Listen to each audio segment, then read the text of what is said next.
Assalamualaikum warahmatullahi wabarakatuh, dan selamat sejahtera semua anak-anak tahun 4 Sekolah Kebahasaan Senawang 3. Temu lagi kita untuk sesi PDPR kali yang keempat. Cikgu berharap kita semua, kamu semua sentiasa dalam keadaan sehat, sejahtera bersama keluarga dan bersedia untuk mengikuti video yang akan cikgu sampaikan. Okey, kita lihat hari ini tajuk yang baru iaitu ambil tahu elak keliru di bawah topik penyalahgunaan bahan. Okey, kita tengok apakah objektif PDPR yang akan kamu dapat selepas mengikuti video ini, video pembelajaran ini. Ialah untuk pertama mengetahui maksud alkohol. Yang kedua menganalisis kesan pengambilan secara berlebihan. Okey. Seterusnya, slide yang seterusnya, lihat ini ialah buku teks kamu. Muka surat berapa? Buku teks muka surat 80. Okey, kamu lihat dekat situ. Sekumpulan murid bertanya kepada guru mereka mengenai alkohol. Di sekolah kita boleh tempatkan satu sudut penerangan penyalahgunaan bahan. Okey. Penyalahgunaan bahan ni banyak tajuk dia. Penyalahgunaan dadah, penyalahgunaan alkohol dan sebagainya. Okey, ini adalah tajuk yang sebahagian daripada tajuk penyalahgunaan bahan. Dan muka surat 81 pula ialah kesan pengambilan alkohol secara berlebihan. Ini yang kita akan belajar sekejap lagi. Okey. Untuk mengetahui selanjutnya mengenai tajuk ini iaitu penyalahgunaan alkohol, kamu boleh layari laman web seperti yang tertera di sini ya. Yang tertera di sini. Okey. Laman web www.infosehat.gov.my dan www.myhealth.gov.my untuk mendapatkan maklumat lanjut berkaitan alkohol. Okey, slide seterusnya kita lihat.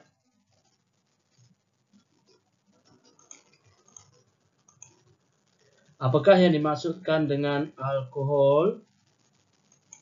Alkohol ialah cecair yang mudah terbakar dan memberikan kesan memabukkan kepada seseorang jika diminum. Okey.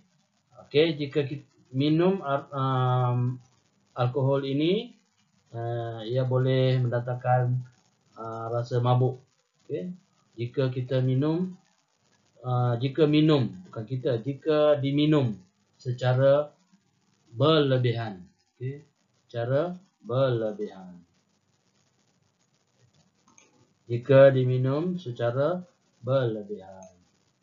Seterusnya, terdapat pelbagai jenis alkohol yang dibuat sebagai minuman keras.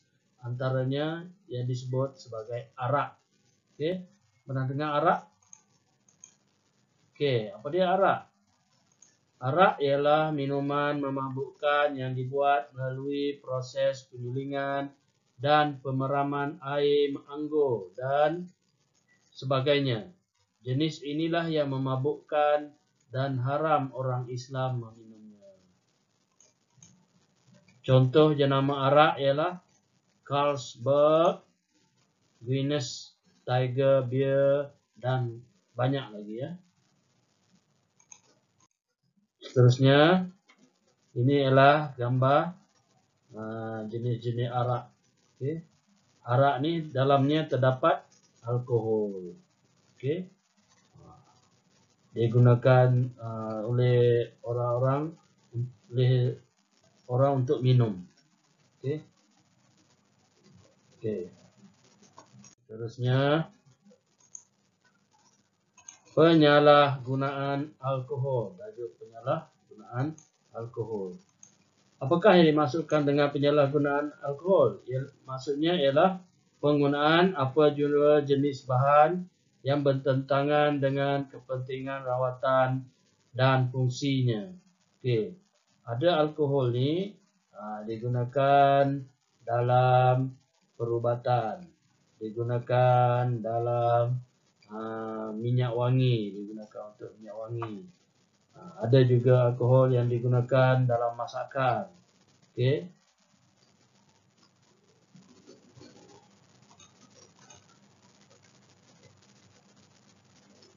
Alkohol yang digunakan untuk diminum itu boleh disalahguna dengan minum secara berlebihan. Dan ia boleh mengakibatkan kesan buruk kepada anggota badan dan orang sekeliling. Bukan sahaja anggota badan orang yang minum itu, tapi orang sekeliling pun akan mendapat kesan buruk kepada diri mereka. Okey. Terusnya, kesan penyalahgunaan alkohol. Apa kesan dia kepada organisasi?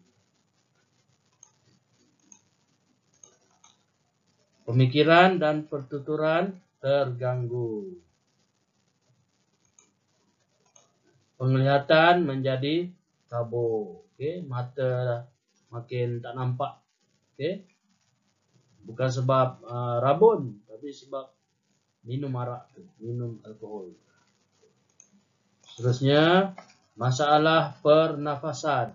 Okey, bila minum terlalu banyak, nafas akan jadi tersekat-sekat. Terusnya, kemurungan. Okey, murung. Sebabkan minum alkohol, minum arak yang banyak, yang berlebihan, maka seorang itu akan menjadi murung. Murung ni maksudnya dia duduk sendirian, tidak bercakap dengan orang, muram, macam-macam lagi. Okey, ini adalah gambar melihat orang yang kesan mengambil alkohol berlebihan. Okey, muntah balik daripada minum alkohol, minum arak, dia muntah dalam tandas. Okey, dia jadi hampir mental, keliru, dia muntah dekat orang. Seterusnya, kesan pengambilan alkohol secara berlebihan. Kesihatan fizikal, terhadap kesihatan fizikal. Yang pertama, sakit kepala, muntah-muntah, cirit-birit dan badan menggeletar. Okay, ini adalah kata kesihatan fizikal. Okay.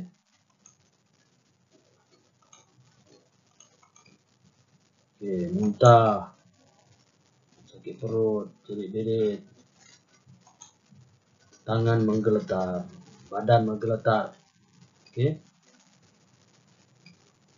Tahu menggeletar macam orang sejuk, tapi tak sejuk, tapi dia macam orang sejuk, menggeletar. Okey, seterusnya ini sama juga.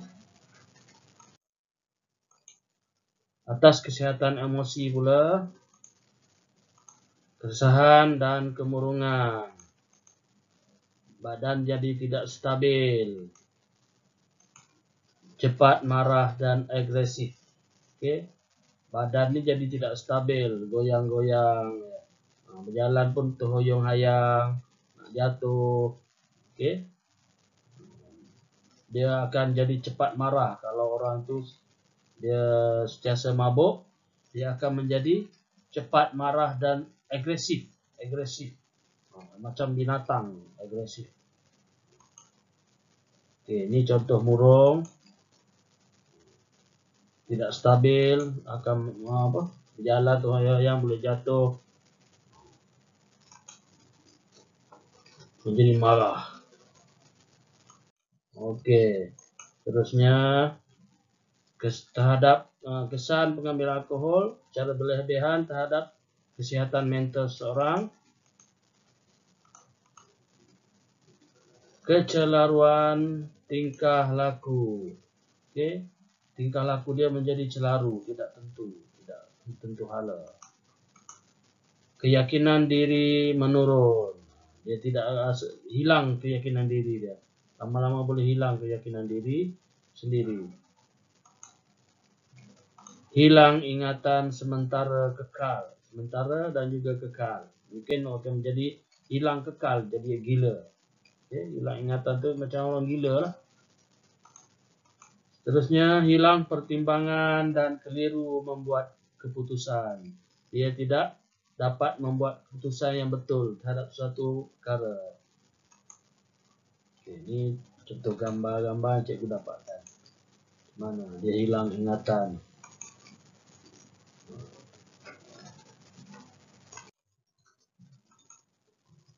Informasi. Apa informasinya? Minuman beralkohol mengandungi etanol. Apa dia etanol? Etanol tergolong dalam kumpulan dadah yang boleh mengganggu fungsi saraf. Etanol juga memberikan kesan ketagihan. Etanol ini adalah salah satu bahan dalam sains.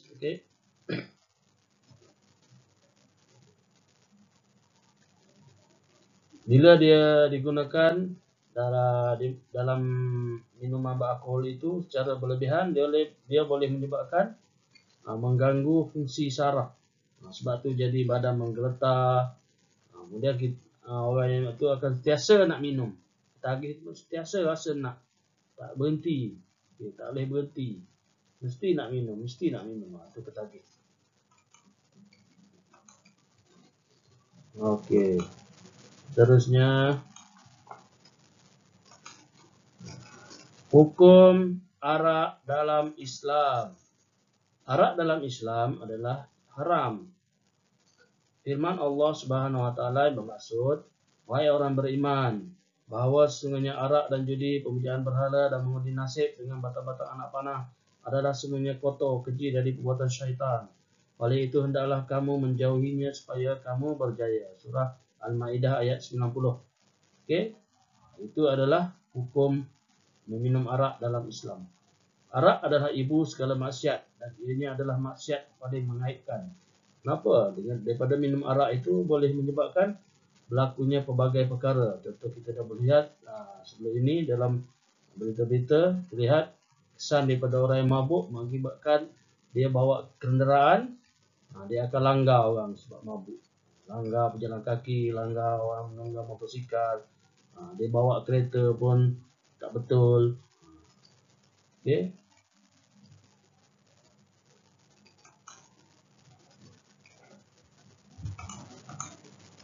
Okey. 10 golongan yang dilaknat kerana arak. Ialah Allah melaknat golongan ini. Itu orang yang memerah. Orang yang minta diperah. Perah buah anggur. Biasa arak dibuat daripada anggur kan. Yang memerah, yang minta diperah, yang meminum, yang memberi minum, yang membawa, yang menghantar, yang membekal, yang menjual, yang membeli, yang menyimpan. Semua ini dilaknat oleh Allah selagi dia tidak bertaubat. Okey, itu yang dapat cikgu sampaikan